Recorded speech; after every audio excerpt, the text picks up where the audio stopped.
Hoy jueves empezamos, ¿vale?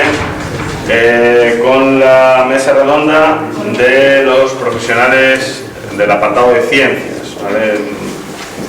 En primer lugar, le decía antes a Teresa, ¿no?, que la he presentado ya 900 veces cada vez que tiene que venir, me toca presentarla.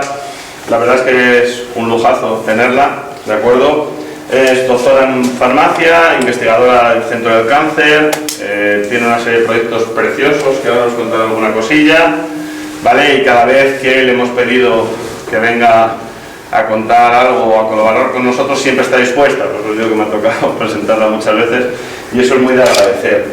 Carolina, que está a su lado, es licenciada en Medicina, aquí en la Universidad de Salamanca, es anestesióloga, ¿de acuerdo? Y ahora está en el Gregorio Marañón con la intención de intentar volver a casa, a ver si es posible y tiene suerte. Al lado tenemos a Maite, que es psicóloga, ¿de acuerdo? Tiene un gabinete de psicología en la que pues, da terapia tanto a adultos como a niños. Y por último, María Jesús, Chus, me acuerdo que muchos de vosotros la conocéis, ¿verdad? Licenciada en Empresariales y actualmente directora en la oficina de la Caja Rural de Salamanca, aquí en Santa Marta, ¿vale? Tampoco quiero contaros mucho más porque si no le quitamos tiempo a ellas y tienen muchas cosas interesantes que contaros. Así que le cedo la palabra a Teresa. Muchas gracias. Pues muchas gracias por la presentación. Y bueno, como ha dicho Miguel Álvaro, me llamo Teresa, trabajo en el Centro del Cáncer como investigadora y también desde hace un par de años soy profesora en la Universidad de Salamanca, ¿vale? Entonces, bueno, como tenía ya preparada así una presentación pequeñita, pues bueno, la he aprovechado porque me parecía un forma que podía ser más dinámico. Entonces, en esta diapositiva veis un poquito cuáles serían los escalones que hay que, bueno, pues, que hay que ir subiendo en la carrera investigadora, ¿vale? Bueno, en un principio, no sé cómo hago con el puntero. Bueno, no sé. Bueno, señales con la mano. En un principio, pues claro, estaríamos en el punto en el que estáis vosotros ahora. En la educación secundaria, ¿qué elegir? Bueno, pues obviamente, si quieres ser investigador en la rama sanitaria, pues elegir ciencia. Luego ya tendrías que elegir qué grado quieres estudiar en la universidad, pues lo mismo, pues, podrían ser diferentes carreras dentro también de la rama de ciencia, o sanitaria, como bioquímica, biotecnología, farmacia, medicina, etcétera. Y ya una vez que te gradúas, o antes le llamábamos licenciatura, pues pasarías a hacer un máster, ¿vale? Que en la época en la que lo hice yo esto no existía, ¿vale? Porque las carreras eran de más créditos, pero ahora sí que normalmente hay que hacer un máster. Y una vez que has hecho el máster, ya accedes a los estudios de doctorado, haces una tesis doctoral. Y una vez que haces una tesis doctoral, ya eres doctor, y entonces ya ahí empieza pues una nueva etapa en la cual sigues investigando y cada vez sigues, pues digamos, formándote para ser cada vez más independiente en tus investigaciones, o sea, para que no sea otra persona a la que te dirijas, sino que poco a poco vayas siendo tú investigadora. Y ya al final de todo, pues si ya lo consigues y tienes mucha suerte, pues puedes formar tu propio grupo de investigación y tú puedes dirigir a diferentes estudiantes. Entonces, teniendo en cuenta esto, pues os voy a contar un poquito mi trayectoria personal. Entonces, bueno, pues ¿cómo surgió mi vocación científica? Bueno, evidentemente cuando era una niña, como veis ahí, pues cuando somos pequeños queremos ser de todo, ¿no? Queremos ser médicos, queremos ser profesores, queremos ser de todo, ¿no? Pero sí que, más o menos, cuando yo tenía ya vuestra edad, esa foto más o menos era así como vosotros ahora, pues sí que a mí me atraía mucho siempre las ciencias naturales, era la asignatura que más me gustaba. Y pues no sé muy bien cómo, pero si fue por alguna vez que fuimos al laboratorio allí del cole y tal, pues me empezó a llamar mucho la atención todo el tema de la investigación y yo ya ahí decidí que quería ser investigadora. Claro, entonces llegó el momento ya llegué a COU, que sería vuestro segundo de bachillerato, y ya tenía que elegir qué carrera, ¿no? quería hacer. Entonces ahí ya pues me asesoré un poco con los profesores que tenía y bueno, a mí me llamaba mucho la atención la carrera de bioquímica. pero en aquel entonces la carrera de bioquímica era una carrera que llamábamos de segundo ciclo. Tenías que hacer primero 3 años de otra carrera y cuando pasabas esos 3 años de una carrera ya te pasabas a hacer bioquímica, que eran 2 años. Y decidí hacer como esos primeros 3 años en farmacia, ¿vale?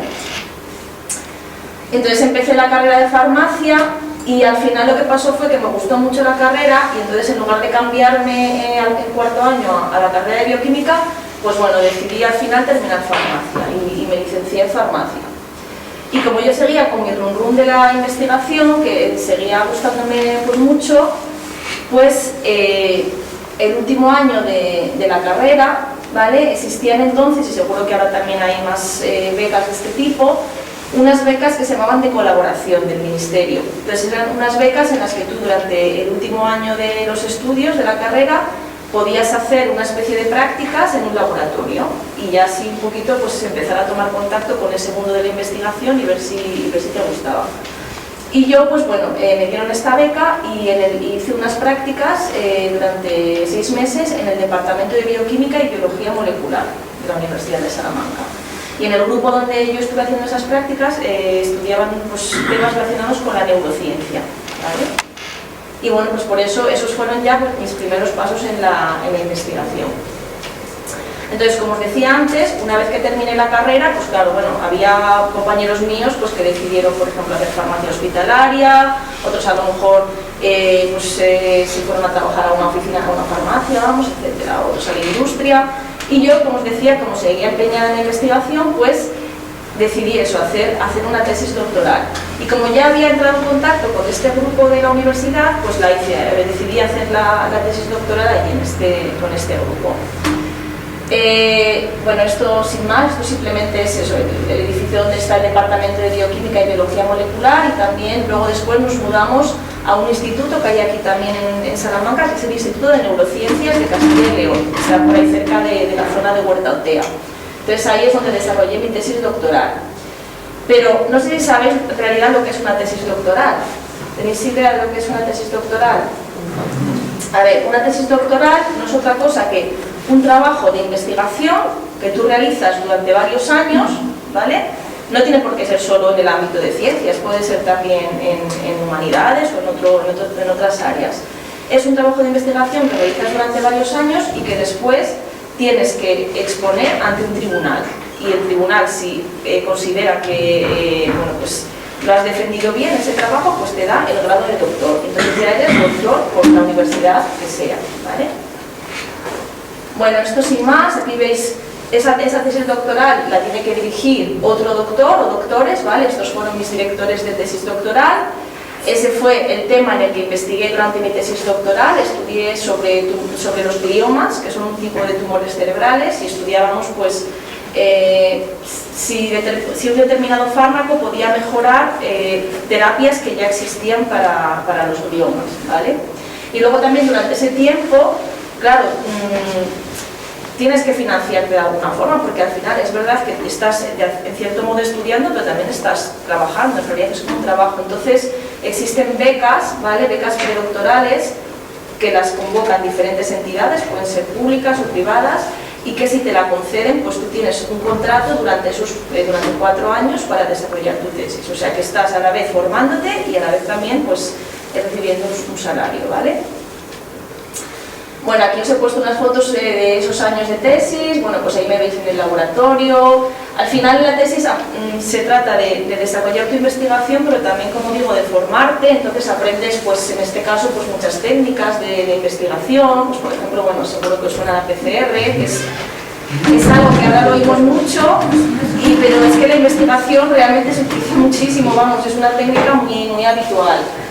Trabajé pues con modelos de células en cultivo, ¿vale? Y luego también, pues durante esa época, pues también, por ejemplo, fui a mis primeros congresos. En el mundo de la investigación es muy habitual que cuando tú haces la investigación y tienes unos resultados, pues, por ejemplo, vayas a un congreso y expongas esos resultados, bien dando una charla, bien en forma de póster. Entonces esa es como la primera inmersión también en ese mundo de los congresos. Y al final también me licencié en bioquímica, porque a mí se me había quedado así un poco la espinita clavada, entonces lo compatibilicé durante esos años y al final estudié también la carrera de bioquímica, ¿vale? Vale, entonces ya soy doctora, ¿y ahora qué pasa? Lo que os he comentado antes, que una vez que eres doctor ya comienza lo que llamamos la etapa postdoctoral.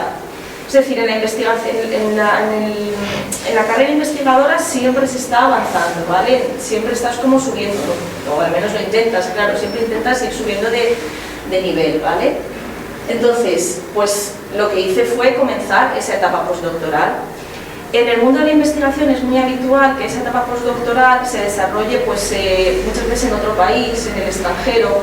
Yo en mi caso, bueno, pues por diferentes motivos, entre ellos también motivos personales, pues al final me quedé aquí en Salamanca. Lo que sí que es normal, eso sí, es cambiar de centro, o sea, al menos, o de grupo. O sea, esa etapa postdoctoral normalmente la desarrollas ya en un grupo distinto al que has hecho la tesis, porque se entiende que es importante pues, que empieces a investigar también con otros temas distintos o aprendas otras técnicas nuevas. Entonces, es una forma... para formarte mejor, pues es mejor cambiar de grupo, ¿vale?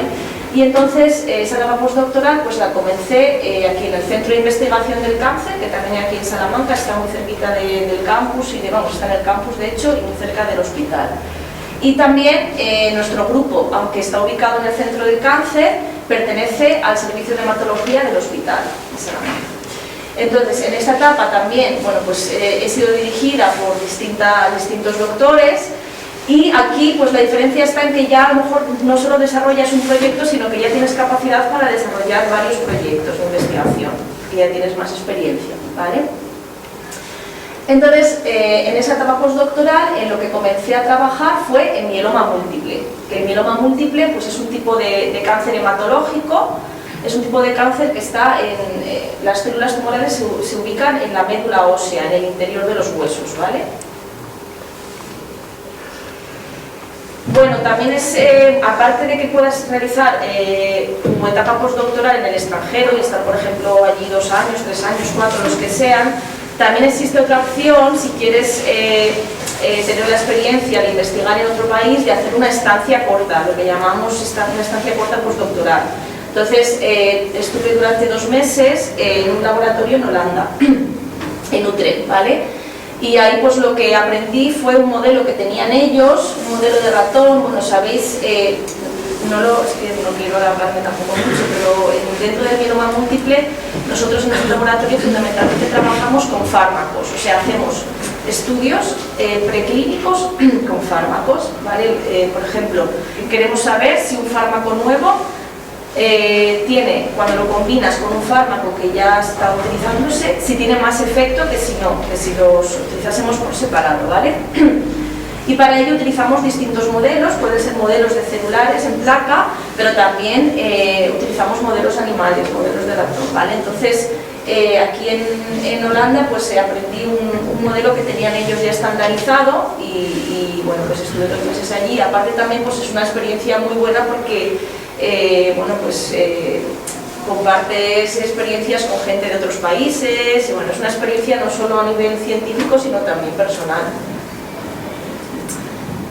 Bueno, luego ya porque la etapa postdoctoral puede ser muy larga, claro, entonces en una etapa ya más avanzada de lo que sería la fase postdoctoral, pues aprendes tú mismo a planificar, a coordinar y a desarrollar proyectos científicos. O sea, la idea es que poco a poco seas cada vez más independiente, no dependas tanto de que te dirija otro investigador, sino que poco a poco tú vayas siendo capaz de desarrollar tú tu propio proyecto, de dirigirlo tú y de dirigir tú a otros estudiantes que están comenzando, ¿vale? Entonces, bueno, pues yo hasta ahora sí que he tenido ya varios proyectos como investigadora principal. Este es nuestro grupo actual de investigación en el Centro del Cáncer y, bueno, pues aquí hay, Mercedes y yo, que somos las que, bueno, Mercedes es la directora de nuestro grupo y yo codirijo con ella. Y luego pues hay estudiantes tanto de grado, o sea que están estudiando todavía la carrera y van a hacer el trabajo fin de grado, el TFG, hay estudiantes de máster que están haciendo el TFM, como Marisa, y luego tenemos estudiantes de doctorado, o sea, están chicos que están haciendo la tesis doctoral, y luego también tenemos técnicos de laboratorio, que nos dan apoyo, digamos, pues a la hora de, yo qué sé, de preparar medios de cultivo, de diferentes cosas, ¿vale? Entonces, yo ahora mismo, actualmente, estoy dirigiendo 2 tesis doctorales, la de Mauro, que es ese chico que está ahí, y Andrea, esta otra chica de aquí, y un trabajo fin de grado de María, ¿vale?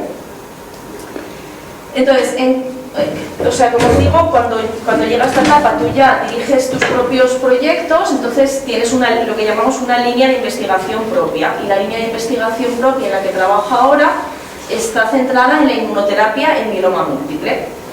Os explico muy brevemente qué es esto de la inmunoterapia. A ver, nuestro sistema inmunitario, el sistema inmunitario sí que sabéis lo que es, imagino. Son defensas, ¿no? Son entre otras cosas células, pero también otros elementos que tenemos en nuestro organismo que nos defienden. Nos defienden frente a microorganismos, pero no solamente frente a microorganismos, también son capaces de identificar células tumorales y eliminarlas. ¿Qué pasa? Que en los pacientes con cáncer ese sistema inmunitario está un poquito lo que llamamos deprimido, o sea, no es capaz ya de funcionar correctamente y no es capaz de identificar tan fácilmente a la célula tumoral para eliminarla. Entonces, lo que hace la inmunoterapia, los tratamientos de inmunoterapia, que son muy variados, pueden ser fármacos, pueden ser vacunas, pueden ser células que tú extraes al paciente, las modificas y las vuelves a meter, pero en conjunto lo que hacen esos tratamientos de inmunoterapia es darle, digamos, otra vez fuerza al sistema inmunitario para que ya sí que sea capaz de reconocer las células tumorales y eliminarlas. Y eso es lo que estamos investigando ahora en nuestro laboratorio, ¿vale? Tratamientos de inmunoterapia frente al mieloma múltiple. Y ya, bueno, esto sería casi lo último, que igual no estoy alargando mucho. O sea, en este momento también, digamos, en lo que me encuentro ya es en la fase de estabilizar mi puesto, ¿vale? Porque hasta ahora he vivido, digamos, de becas, o sea, mis contratos eran una beca, otra beca, otra beca, y entonces ya, como os decía, el año pasado conseguí una plaza de profesora en la Universidad de Salamanca, y eso me permite combinar la docencia, ¿vale?, en la universidad con la investigación. O sea, los profesores de la universidad tienen también, no solamente la parte docente, sino también investigan. Entonces, bueno, pues ya es en el punto en el que me encuentro ahora. He traído un vídeo, pero bueno, si ya no hay tiempo, no lo sé. Es que no quiero no sé ni siquiera si va a pensar. Creo que son 2 minutos lo que dura, ¿eh? Simplemente un poco para que veáis. No pasa nada, Mira, por ejemplo, ahí estamos metiendo en una centrífuga muestras de sangre para sacar de ellas el plasma, y luego en ese plasma pues estudiar, por ejemplo, citoquinas o otras moléculas, ¿vale? ¿Veis? Mirad, se ha centrifugado, y al centrifugarse veis que ya se ha separado, arriba está el plasma y abajo están las células, ¿vale? Y aquí ya, pues una de las técnicos, eso llamamos alicuotarlo, o sea, como tienes un volumen grande y lo que haces es dividirlo en volúmenes más pequeñitos que llamamos alícuotas, ¿de acuerdo? Y luego eso se congela en congeladores, por ejemplo, hay a menos 80 grados, y cuando tú quieres, pues lo descongelas y ya haces el estudio. Aquí, por ejemplo, también están procesando, no sé si puede ser muestra de sangre o muestra de médula ósea. Y también lo mismo, han puesto abajo un líquido que se llama ficol, encima cae la sangre, y luego tú eso lo centrifugas, y también te permite separar dentro de todas las células que hay en la sangre, pues unas muy concretas. Aquí me parece que están extrayendo DNA, ¿vale? Pues por ejemplo, bueno, para hacer estudios genómicos, etcétera, ¿vale?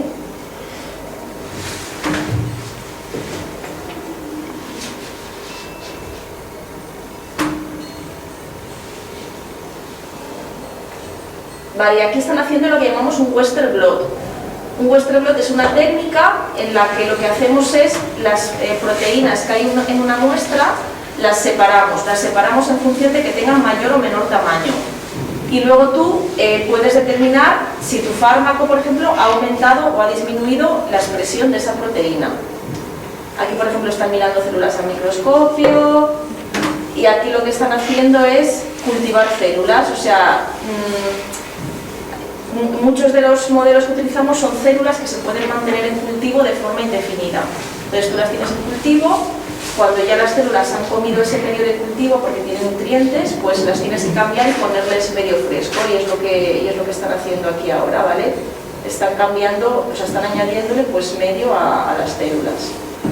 Aquí están sembrando bacterias, que las bacterias también son muy útiles en este tipo de investigación porque nos permiten, por ejemplo, lo que llamamos amplificar plasmidos, que son fragmentos circulares de DNA que nos permiten, por ejemplo, introducir un gen dentro de una célula y saber qué función tiene. Y entonces las bacterias son muy buenas porque amplifican mucho, o sea, se dividen mucho y nos permiten tener mucho material para trabajar. Y bueno, pues ya está, ya esto es todo lo que os quería contar.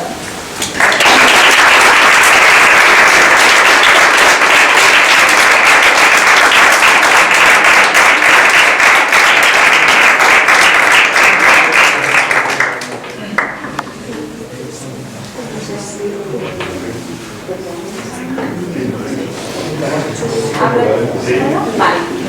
Bueno, buenos días a todos. Yo me llamo Carolina Almaraz, he sido antigua alumna, he estudiado en este colegio de los 3 a los 18 años y la verdad que no hace tanto tiempo estaba yo ahí sentada. La verdad que cuando entraba esta mañana y me he sentado ahí me he emocionado un poco porque son muchos recuerdos pues bueno, de mi etapa por el colegio. Después yo estudié medicina. Después elegí la especialidad de anestesiología. Cuando me invitó Ana para que hablara con vosotros, la verdad que sentí un poco de vértigo porque que algo de una vivencia personal mía pueda ayudaros a tomar alguna decisión a otras personas, pues siempre da un poco de vértigo, un poco de miedo, ¿no? Pero yo lo resumiría un poco igual en 3 preguntas que yo me hago. ¿Volvería a estudiar medicina? Sí. ¿Volvería a hacer la especialidad de anestesiología? Sí. ¿Y por qué? Bueno, pues porque en general, casi todos los días, no voy a decir todos los días, porque vosotros tampoco vendréis contentos todos los días al colegio, pero me encanta lo que hago, voy muy contenta a mi trabajo, soy feliz en mi trabajo y eso es muy importante, ¿eh? Os digo, no todos los días, igual seguramente que vosotros, pero en general soy feliz y me encanta lo que hago. Quizá una de las cosas importantes de la ciencia en general y también de la medicina muy en particular es que intentamos mejorar la vida de las personas. Lo comentaba nuestra compañera, todas estas técnicas que ellas desarrollan en otro tipo de ciencia, preclínica, de laboratorio, luego pues llegamos un poco nosotros que somos los clínicos y podemos aplicarlas, ¿no? Podemos intentar mejorar la vida de las personas y eso es muy importante, ¿eh? ¿De acuerdo? Me decidí a estudiar medicina, bueno, era buena estudiante, siempre me ha gustado mucho la gente, estar con la gente, posiblemente ayudarles, no lo sé, la verdad es que no os puedo decir cuál fue la razón, decidí estudiar medicina.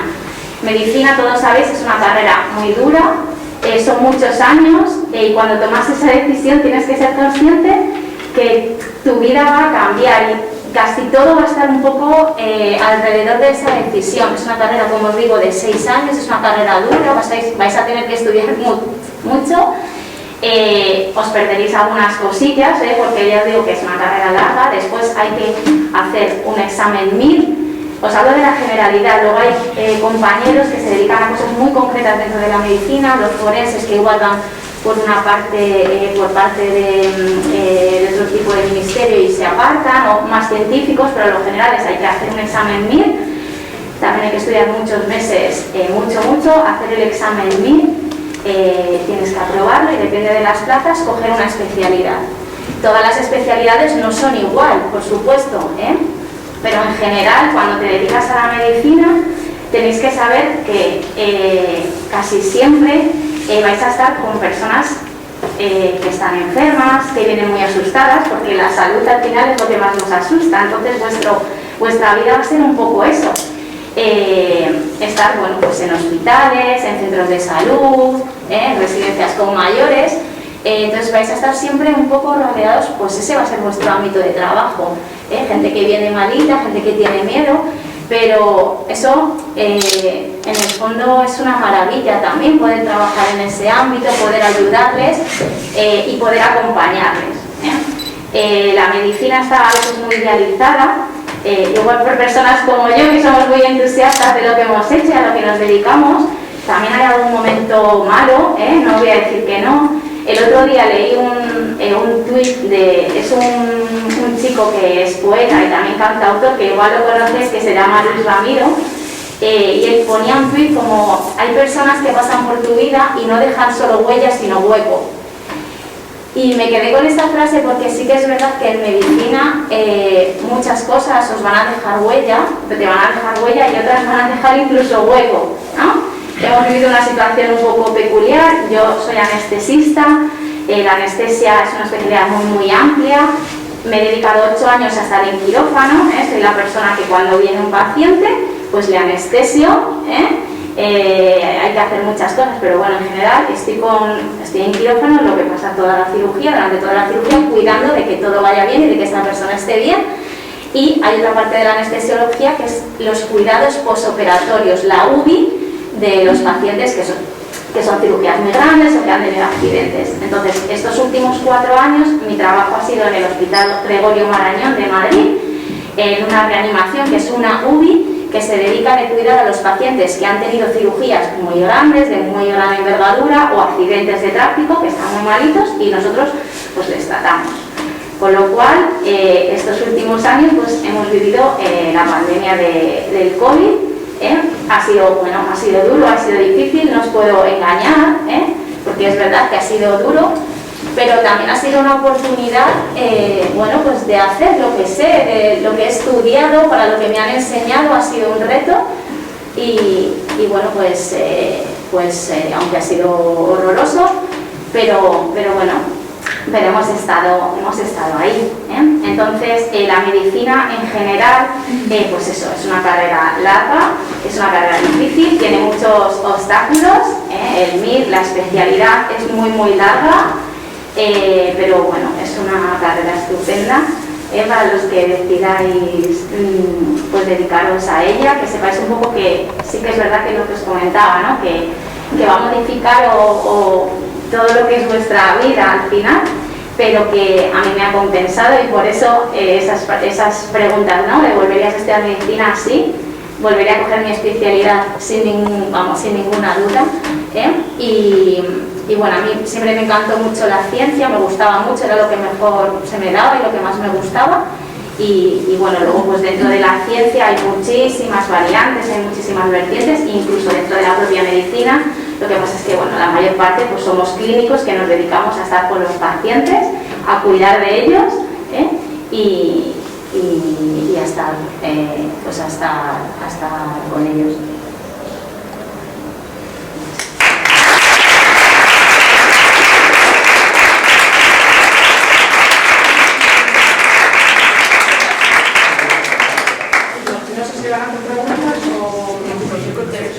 Bueno, yo soy Maite Vara, tejedor, perdón, me olvido del último.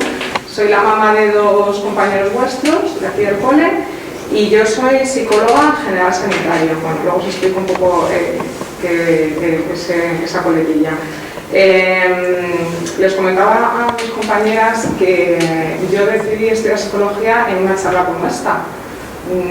Siempre quise estudiar Derecho. La verdad no sé por qué, pero bueno, yo siempre quería estudiar Derecho, y en el instituto vinieron a dar una charla, pues en un curso más o menos así como el vuestro, y fue cuando decidí que lo que yo quería hacer era psicología. La psicología es muy amplia, pero bueno, básicamente, así para resumirlo mucho, la psicología está donde están las personas, vamos, básicamente en todos los sitios. Por eso yo he sacado las especialidades que se pueden hacer con psicología, que luego os las cuento. Cuando yo hice la carrera en 5 años, claro, esto ha cambiado, y en estos 5 años tenías que elegir la especialidad en el último año. Yo elegí 3 especialidades porque la verdad tampoco tenía muy claro a qué especialidad concreta me quería dedicar. Me gustaban varias cosas. La primera intención y lo que más me gustaba era recursos humanos, que es bueno, pues psicología organizacional, que es para trabajar en empresas. Y hice esa especialidad, y luego hice gerontología, que también me gustaba bastante, y modificación de conducta. Como veis, nada que ver una con la otra. Pero bueno, como es una carrera, como os digo, muy amplia, pues bueno, era un poco ver y tocar a ver qué iba pasando. De hecho, acabé la carrera, mis primeros pasos fueron en recursos humanos, de hecho hice un máster en prevención. Tuve la oportunidad de trabajar un tiempo en ese ámbito, en una empresa familiar, pero no me llenaba.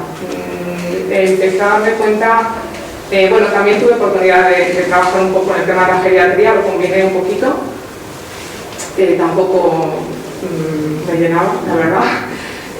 Y al final, bueno, pues por circunstancias de la vida, yo dejé de trabajar un tiempo y pues necesitaba también centrar mis ideas y decidí empezar a dedicarme al tema de la terapia, que es lo que hago actualmente. Hice un máster de psicología infanto-juvenil, aunque tengo esa especialidad, atiendo también adultos, bueno, atiendo personas de todas las edades. Cuando empecé a trabajar y me empecé a enfrentar al día a día de la terapia, fue cuando me di cuenta de que eso era lo que yo quería. Me costó años darme cuenta de que esa era de verdad la especialidad, porque, como os decía, psicología tiene mucha amplitud. Pero bueno, una vez que empecé a trabajar en ello, pues eso, me di cuenta de que era lo que me gustaba. Para mí es una profesión muy bonita, en la que, a pesar de que hay personas que me dicen, bueno, todo el día hay una consulta metida, bueno, pues para mí cada día es diferente, porque cada persona es diferente, cada persona es un mundo, y el poder ayudar y el proceso que se sigue desde que una persona viene pues muy mal. Ellos han hablado de salud física, la salud mental también es terrible y bueno, igual alguno de vosotros tienen sus cositas, sus momentos de ansiedad, sus momentos de bajón, pues eso a veces es muy magnificado, también tanto personas con problemas más pequeños. El proceso que se sigue en la terapia es muy bonito, pues desde el momento en el que tú ves que conectas con esa persona, hay un momento muy especial cuando te das cuenta de que eso ha pasado, y una vez que eso pasa es como un desarrollo y un crecimiento personal increíble. Y bueno, lo mejor es el momento de dar el alta. Claro, cuando tú ves que esa persona está bien y se puede enfrentar a las dificultades de la vida con unas herramientas, ¿no? Bueno, y eso es lo que yo hago en mi día a día. Os voy a explicar la psicología, las opciones que hay. O sea, bueno, así un poco las que considero más importantes. Como os decía, tenéis la especialidad de recursos humanos. Bueno, todo esto ahora ya a través de máster, claro. Bueno, antes también sacar el máster, pero nosotros antes, a ser licenciados, podíamos directamente empezar a trabajar sin ninguna necesidad de un máster. Ahora estáis obligados a hacer un máster, lógicamente, para que la carrera es más corta. Entonces tiene que haber una especialidad. Recursos humanos o psicología organizacional, como os decía, es para empresas. Pues es el trabajar, bueno, seguramente que ya ese tema os puedo decir más. Es un poco desarrollar, ayudar a las personas que trabajan en una empresa a desarrollar su carrera profesional. Bueno, esto es muy bonito según se dice así. En la práctica no es realmente así. Además de eso son muchas más cosas. Recursos humanos lleva más ámbitos. Quizás sería más acercado a esto, al mundo más empresarial y toda esa parte. Psicólogo educativo, que eso os puede explicar perfectamente Manoli, que es lo que ella hace. Psicólogo clínico, bueno, un poco, es verdad que hay como unas diferencias, porque para hacer psicología clínica como tal, tienes que hacer el PIR, igual que ellas han hecho el MIR. Bueno, tú has hecho el MIR, existe el PIR, que es para ser psicólogo clínico. Si no haces eso, puedes hacer la especialidad de psicología general sanitaria, que es lo que yo he hecho. Bueno, al final es verdad que se solapan un poco el trabajo, porque bueno, ayuda todo lo que es problemas de salud mental. Se solapa, digo, con la psicoterapia también, pues porque, por ejemplo, a mí en consulta pues vienen casos de trastornos, pues un trastorno de ansiedad, un trastorno bipolar o ese tipo de casos, y también pues problemas del día a día. No tienes por qué tener un trastorno, puedes tener un mal momento, una época de toma de decisiones, es muy amplio. Para trabajar en hospital, por ejemplo, tendríais que hacer el PIR, y luego la verdad es que me pierdo un poco cómo está el proceso ahora. Sé que hay expectativas de que esa parte se amplíe. Ahora mismo hay un vacío muy grande en salud mental en el tema público. Hay mucha desatención porque hay mucha necesidad, y de hecho habría mucha necesidad de psicólogos en el sistema público. El problema es que, claro, tienen que salir las plazas. Pero bueno, no sé si creo que la pandemia tenía mucho que ver. Evidentemente hay mucha gente que lo está pasando mal y claro, bueno, pues no da abasto la gente que tienen allí trabajando para toda la problemática que existe. Para trabajar allí, como os digo, tendréis que hacer eso. Otra opción que podríais hacer sería psicólogo forense. Psicólogo forense es pues para valorar bueno, pues imaginaros, para una separación, un divorcio, tiene que valorar cuando se llegan a un tema legal ya que no hay un acuerdo, pues a lo mejor el psicólogo forense valora si los niños con quién tienen que estar, con el padre o la madre, custodia compartida, o en un caso de algo legal, no sé, un asesinato, por ejemplo, y el psicólogo forense valora a la persona en casos de malos tratos, abuso a menores, abuso, bueno, todo ese ámbito, ¿vale? Bueno, aparte de la psicoterapia, se me olvidó comentaros antes, está el coach, que ahora es como, eso también muy de moda, ha empezado lleva poquito tiempo, y bueno, pues es un poco, a ver, ¿cómo os lo resumo así? Pues se dedican más a lo mejor a potenciar al ser humano como tal, sin tema de enfermedades mentales, nada de eso, ¿vale? Pues ayuda a mejorar la autoestima, a nivel deportivo también, funciona muy bien para eso. Otro ámbito que tenéis, instituciones penitenciarias, es un ámbito también muy bonito. Para llegar ahí, pues lo normal o lo que se suele hacer es una oposición, porque claro, bueno, es que no se puede hacer de otra manera, es oposición, pero sí que antes de la oposición se suele hacer criminología, después de hacer psicología, y como una combinación.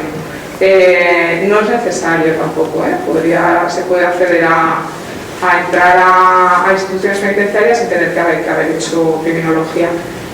Ahí, pues evidentemente, trabajar con los presos. Pues gente que necesita ayuda, pues casos que necesitan ayuda es obligatorio dársela, pues en casos a lo mejor de violencia de género, por ejemplo, y bueno, pues otros casos los piden, los solicitan.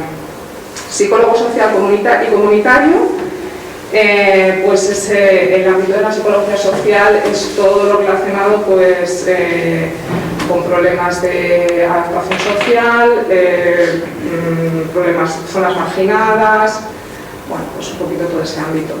Ahí se trabaja mucho también con el tema del maltrato, también entra en esa dinámica. También es un ámbito muy bonito, yo diría que es el más duro de todos. Nunca he trabajado en ese ámbito, la verdad, no he tenido ese interés, pero bueno, también creo que es un ámbito muy bonito. Geriatría, que es para trabajar con personas con mayores, también muy bonito. La verdad es que los ancianos son personas que cualquier mínima atención la agradecen muchísimo. Para esto, bueno, pues principalmente el tema de residencias. Hay máster también para ese ámbito. Y luego, sexología, es como una rama de la psicoterapia, también es una especialidad. Se suele hacer sexología y psicología de terapia de pareja, suele ir unido. Psicólogo deportivo, tuve la oportunidad hace un par de años, porque mi hija está en un club de gimnasia rítmica y a través de ella tuve la oportunidad de trabajar un poquito con las chicas del club. Me pidieron ayudarlas y lo hice encantada. No es mi especialidad, pero bueno, me gustó muchísimo el poder acompañarlas en el proceso de, bueno, pues un poco esos nervios, el momento de la competición. Trabajé con niñas que estaban en competición de élite. Fue muy poquito tiempo, una experiencia muy bonita, pero bueno, también es una parte interesante. Y luego neuropsicólogo, que se asemeja más a lo mejor a tu ámbito, a problemas de medicina. Ahí es más a lo mejor para valorar daño cerebral cuando existe un accidente, un ictus, ese tipo de cosas. Se valora el daño cerebral y luego se trabaja con el paciente para recuperar pues, las zonas que están dañadas. A veces se queda dañado el habla o la memoria. Y bueno, eso es lo que, como os decía, estas son las opciones que tenéis y mi trabajo es esa otra parte y como, bueno, un poco lo que decía mi compañera, si yo me tuviera que preguntar si volvería a hacerlo, desde luego que también lo haría. Todos los días que voy a trabajar doy gracias por poder trabajar en esto, porque sobre todo el ver cómo la gente, hombre, también tienes gente con la que no la puedes ayudar, es lo peor, desde luego, pero bueno, cuando ves que puedes ayudar a las personas y bueno, pues es el mejor regalo de verdad. Y no os puedo decir nada más.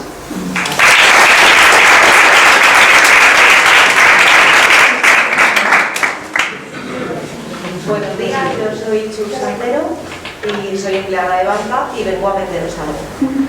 Porque antes que ser directora de oficina, yo soy comercial. Esa es mi verdadera profesión. Independientemente del cargo que uno tenga, aunque sí que es verdad que hay que trabajar duro para llegar a ello. En las entidades financieras, que así hay que llamarlo, pues nos dedicamos a vender. ¿Por qué digo entidades financieras? Pues porque aunque siempre hablamos de los bancos, no solamente existen los bancos. Están los bancos, están las cajas de ahorro, que ya cada vez hay menos porque están desapareciendo. Luego están las entidades financieras de crédito, los establecimientos financieros de crédito y las cooperativas de crédito. De esto especialmente es de lo que voy a hablaros porque es lo que verdaderamente conozco desde dentro. A ver, tampoco os voy a explicar mucho más de esto porque lo que quiero es que busquéis razones para buscar una salida como la mía y no huyáis de ella. Entonces mejor os voy a contar cosas positivas. Dentro de las cooperativas de crédito están las cajas rurales, que es, como os digo, de lo que principalmente voy a hablaros porque es lo que verdaderamente conozco, ya que trabajo, como bien lo he presentado, en Caja Rural de Salamanca y porque por suerte no conozco ninguna más desde dentro. Yo estudié bachillerato en lo que en mi época era la opción C, de Ciencias Sociales, por donde yo tenía claro que accedía a las carreras que más me llamaban la atención. Siempre me gustaron mucho las matemáticas y la estadística, pero no tanto ni la física, ni la química, ni la biología, con lo cual no vi la necesidad de coger esas asignaturas porque, bueno, pues yo era chica aplicada y lo único que podía conseguir con ellas era que estropeasen mi expediente. Entonces elegí esta opción de letras mixtas y, bueno, pues después de terminar COU y selectividad, me matriculé en Ciencias Empresariales aquí en la USAL.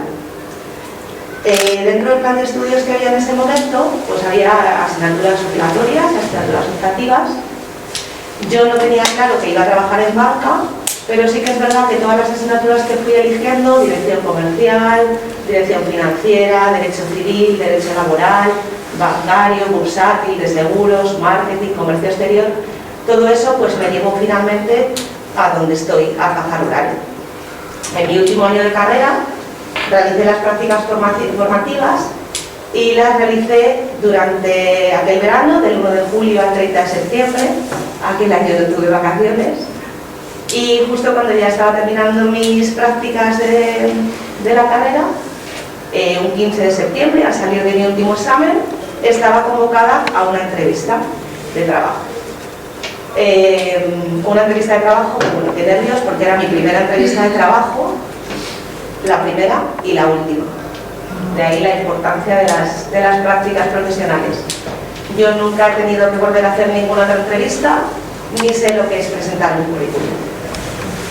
Me siento muy afortunada, y me siento muy afortunada no por no haber tenido que buscar trabajo, que también creo que es algo importante, sino porque además me gusta mucho lo que hago y me siento muy identificada con el lugar donde trabajo. Sobre todo me encanta pues eso, porque trabajo en Caja Rural de Salamanca. Hubiese podido trabajar en cualquier otra entidad, a lo mejor hubiese ganado más dinero, igual tendría otro tipo de beneficios, pero no me sentiría tan identificada como con la espiga, que por si no lo sabéis, la espiga amarilla sobre un fondo verde es el logotipo de Caja Rural. Y además me siento muy identificada porque en Caja Rural, pues aparte de hacer banca, que es vender productos, como hacen todas las entidades financieras, pues tenemos una serie de valores marcados a fuego. Esta palabra valores, que seguro que os suena mucho, porque en el cole tenéis unos valores muy importantes, que por eso los padres elegimos este centro para que vengáis a formaros. Pues esa palabra de valores que se utiliza en el colegio, los valores que se utilizan en la familia, con los amigos, en el deporte, que también son muy importantes, pues hay entidades financieras que también tenemos esos valores por encima de todo. Entonces es verdad que mi trabajo no lo concibo sin valores. ¿De qué valores estoy hablando? Pues de la cercanía.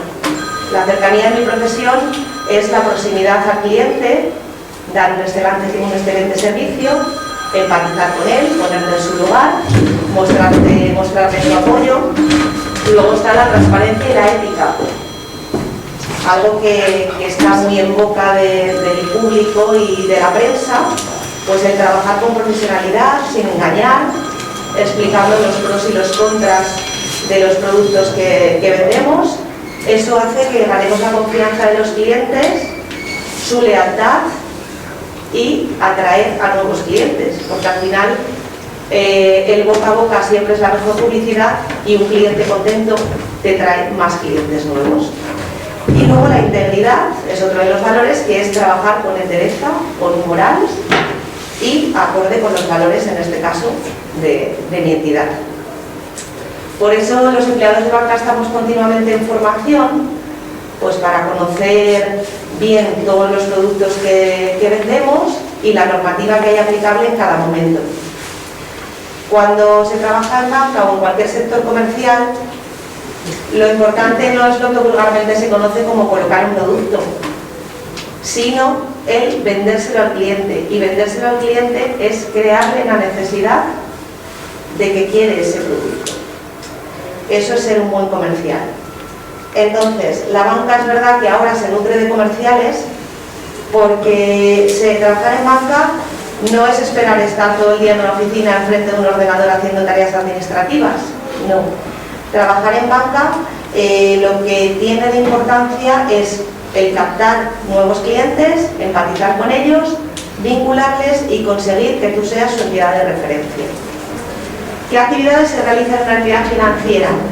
Pues en una entidad financiera se hace una operativa diaria, que bueno, pues seguro que la conocéis todos, que es el poder ingresar y sacar dinero, las operativas de efectivo, hacer transferencias, ingresar cheques, giro de recibos. Ayudamos a los clientes a canalizar su ahorro, a buscar el máximo beneficio, pues diciéndoles dónde y cómo poder invertir. Ayudamos a los clientes a proteger sus bienes, a protegerse ellos mismos y a proteger a sus familias a través de la contratación de seguros. Y esta para mí es la parte más apasionante, también ayudamos a los clientes a cumplir sus sueños. ¿Cómo se ayuda a cumplir sus sueños? Pues les prestamos dinero, que es a lo que nos dedicamos las entidades financieras. Prestamos dinero pues para comprar un coche, para comprar una vivienda, para hacer una reforma, en muchas ocasiones para crear un nuevo negocio, para buscar su futuro.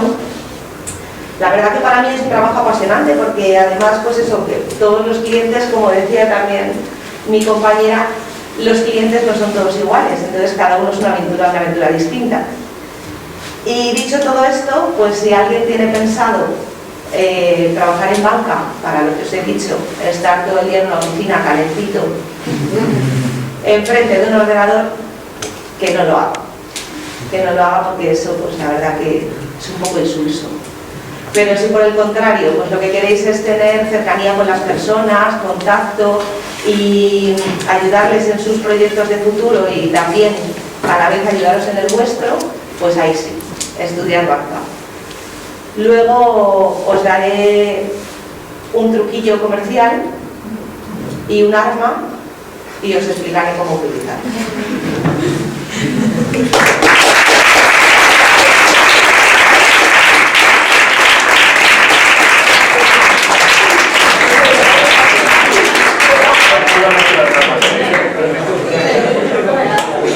Bueno, una vez que les hemos escuchado, empatada, pues es el momento de vuestras preguntas.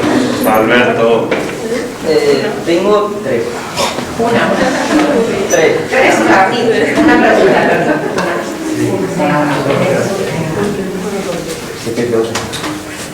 pregunta. Tengo tres. Venga.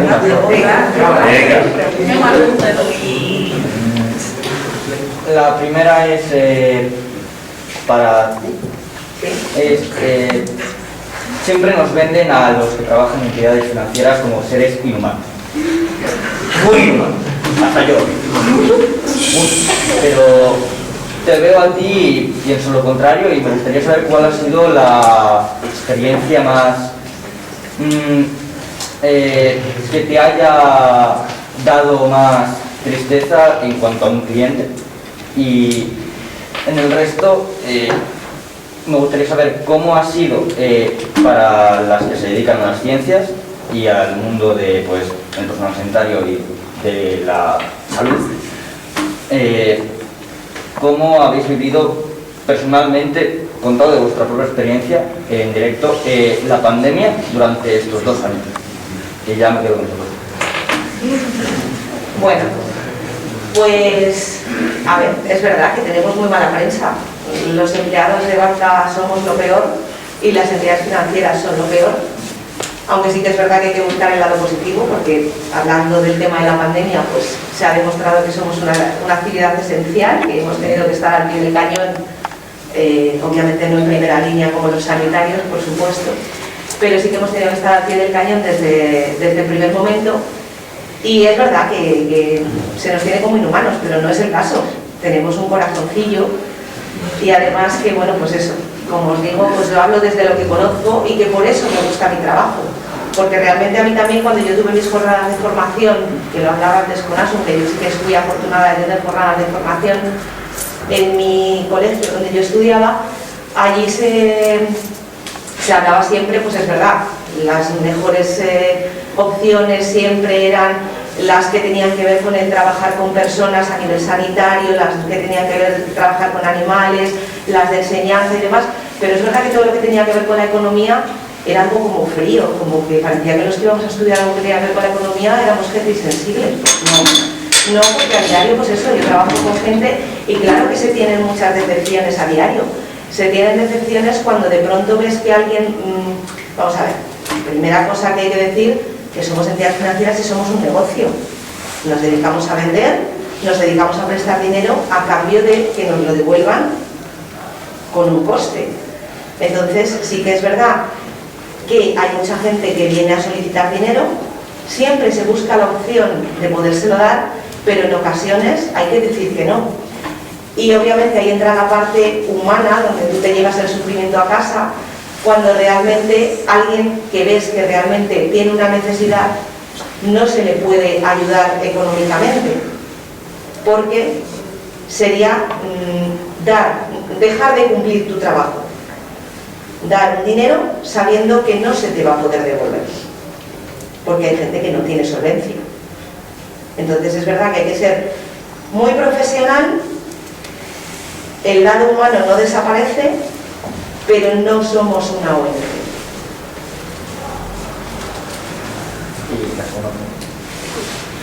Bueno, es que igual, yo es que a mí personalmente no me ha afectado a lo mejor de forma distinta a cualquier trabajo que no, que o sea, que nosotros en el laboratorio no trabajamos con pacientes, trabajamos con muestras de pacientes, pero no con pacientes directamente. Entonces yo durante la pandemia pues estaba en casa, porque sí que teníamos algún experimento con ratones, pero sí que no lo podíamos dejar, entonces esos días sí que te tocaba ir a trabajar.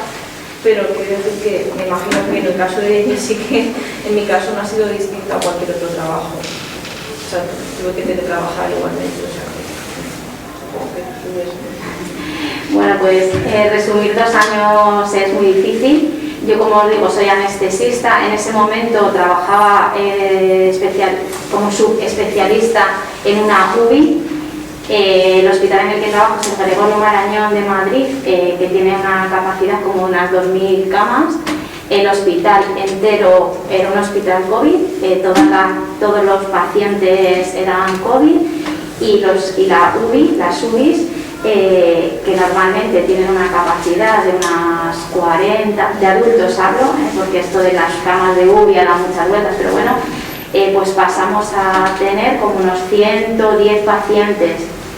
Entonces, bueno, pues imagina, pues, bueno, pues como un parque de atracciones, pero de emociones, sensaciones, muchas cosas. Pero bueno, ha sido difícil, ha sido duro, pero es lo que os decía, en el fondo yo no es que me sienta afortunada, ojalá esto nunca hubiera pasado, no quiero que me malinterpretéis, pero yo estudié una carrera, hice medicina para eso, cogí una especialidad y después una subespecialidad de atención al paciente crítico, a los pacientes que están peor, y había que hacer ese trabajo y hasta ya que ha pasado más tiempo, pues bueno, ha habido que hacerlo, ¿no? Y un poco ahora nos despertábamos todos un poco con esta triste noticia, ¿no?, del bombardeo de Rusia a Ucrania, y yo lo primero que he pensado, he dicho, pues ahí van a necesitar muchos médicos, o sea, no sé cuántos políticos o cuánta gente necesitarán para que se solucione, pero pues pensé en los médicos, en las personas sanitarias que van a estar ahí atendiendo a toda esa población, ¿no? Pues va a ser un momento muy crítico, pero se les va a necesitar y van a estar ahí. Cada uno, al final, cada uno tiene que, como individuos, saber cuál es su trabajo, para lo que te has formado y realizar tu trabajo, ser responsable y hacerlo. Yo en mi caso la pandemia pues tuve que parar la terapia la primera semana, lógicamente porque no se podía hacer presencial. Durante una semana, 10 días o así, organizar. Yo ya había empezado a hacer videoconsulta y hacía terapia a través de videollamada.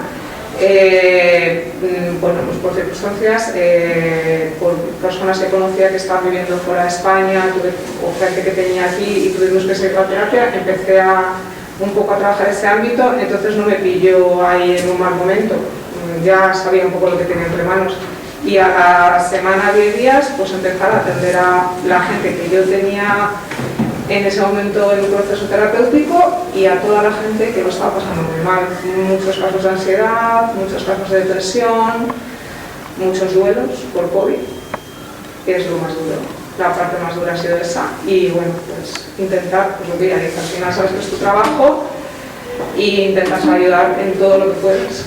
Y es lo que yo intenté por mi parte. O sea que prácticamente no dejé de trabajar desde casa, pero no hace nada. Y como comentario positivo, quería decir que el caso de que te haya ofendido, me gustaría saber más la experiencia de alguien que trabaja en vida financiera y que me llena de orgullo ver a 4 mujeres que se dedican a ese tipo de campos cuando muchas veces están apartados. Gracias, Alberto. Manuel. Me gustaría preguntarle a Maite si cree que la pandemia ha incrementado los problemas de salud mental debido al aislamiento y todo lo que pasó de la pandemia.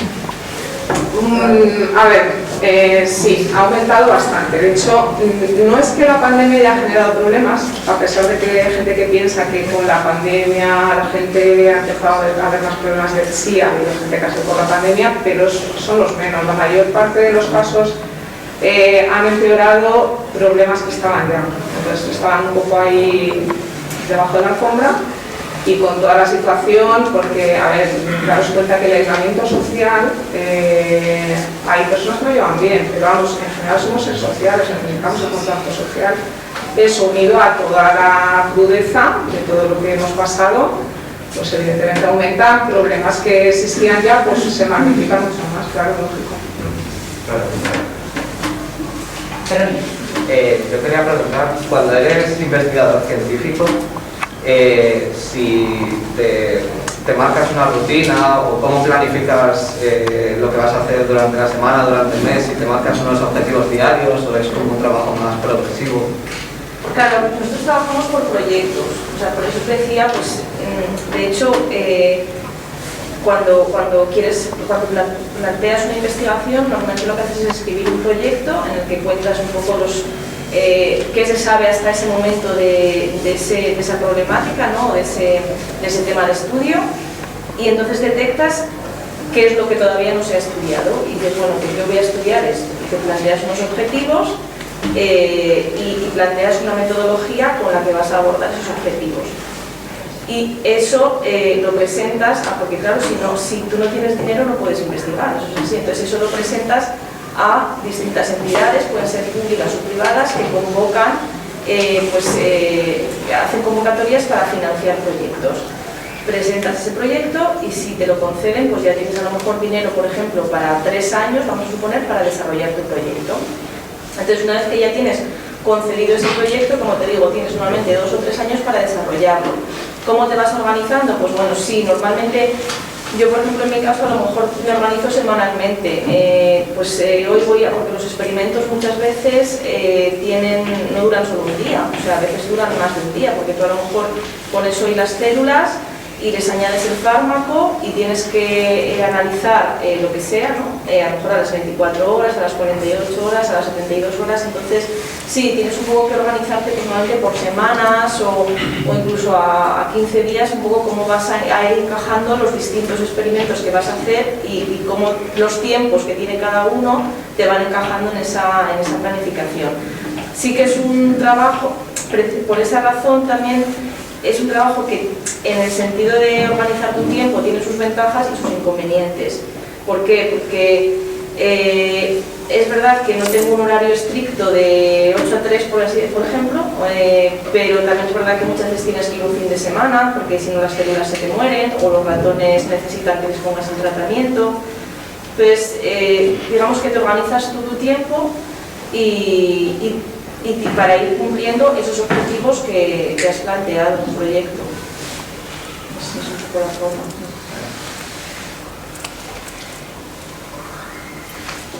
Bien, dicen. Sí, la pregunta es para...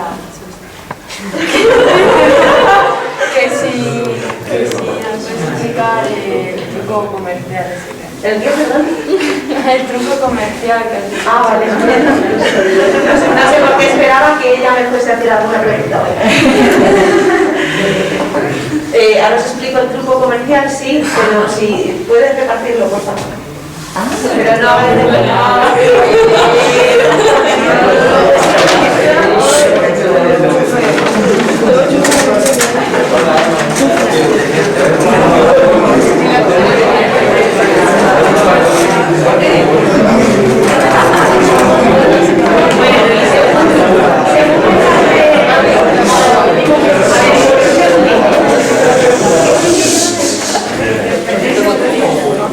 ¿Veis qué magia tiene? Según repartir en el mismo comercial, nunca, si decidís ser comerciales, nunca intentéis vender un producto sin un bolígrafo de la mano. Yo, si habéis visto, llevo todo el rato con el bolígrafo de la mano. Para mí es súper importante. Sirve para muchas cosas. En lo que estás atendiendo a un cliente, pues estás tomando anotaciones, estás apuntando la financiación que va a solicitar o qué características tiene el proyecto en el que va a invertir. Y tú le escuchas, tomas notas, pero luego llega un momento en el que tú tienes que explicarle el producto. Y a veces hay productos que son largos. Fijaros, explicar una hipoteca conlleva un rato, porque tiene mucha normativa por detrás. Cuando explicas cualquier seguro o cualquier producto que tenga fiscalidad se puede alargar. Y entonces de repente pues pasa como vosotros pasáis, que los profesores no están atentos, pero también les puede servir a ellos. Cuando estáis en clase y os distraéis, si alguien tiene un bolígrafo y de repente, Alberto, que me estás mirando, de repente Alberto baja un poco la mirada, si yo le hago, pero no la bajes tanto, no lo vas a ver. Si Alberto, según yo le estoy hablando, de pronto le hago así, ya voy a captar de nuevo su atención. Entonces, no os olvidéis nunca de que un boli es un buen arma comercial. No como agresivo, sino para manejar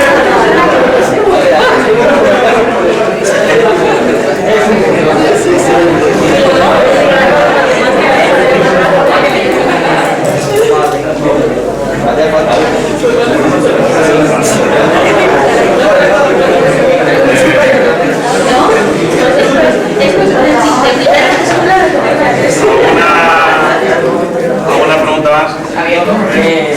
¿Qué son los créditos de una carrera? Javier, ¿te puedes repetirla, por favor? Sí, que en una carrera, ¿qué son los créditos? ¿Qué son como las horas de cada asignatura. Digamos, tienes que cumplir, o sea, por ejemplo, lo que comentábamos antes de muchas carreras eran de 5 años. Al ser 5 años tenías más asignaturas, por tanto más horas y completabas más créditos. Sin embargo, ahora otras carreras, la mayoría, pero farmacia sigue siendo de 5 años, hay carreras que son de 4 años. Entonces, como tienes que cumplir una serie de créditos, pues luego tienes que hacer el máster, que son muchas horas, que es un curso completo para completar estas horas, para luego poder acceder al doctorado. Para acabar la investigación, puedes hacer, tienes varias opciones de carrera para luego acabar. Sí, eso igual es que estaba un poco pequeño y no se veía, pero nosotros, por ejemplo, ahora mismo en el laboratorio, los chicos que vienen a hacer una tesis, pues a lo mejor algunos han estudiado biotecnología, otros han estudiado biología, farmacia, algunos también. Es verdad que farmacia, como es una carrera que tiene muchas salidas, a lo mejor no vienen tantos, pero también farmacia, o sea, puedes venir desde diferentes ámbitos. Sí. Porque teniendo, digamos, esa base científica, luego ya en el laboratorio, con el máster primero y luego en el laboratorio ya te vas especializando en ese tema concreto.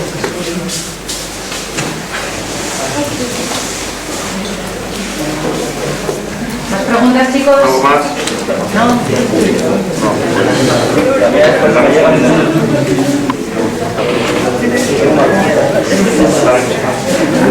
Bueno, pues muchísimas gracias a todos, un placer.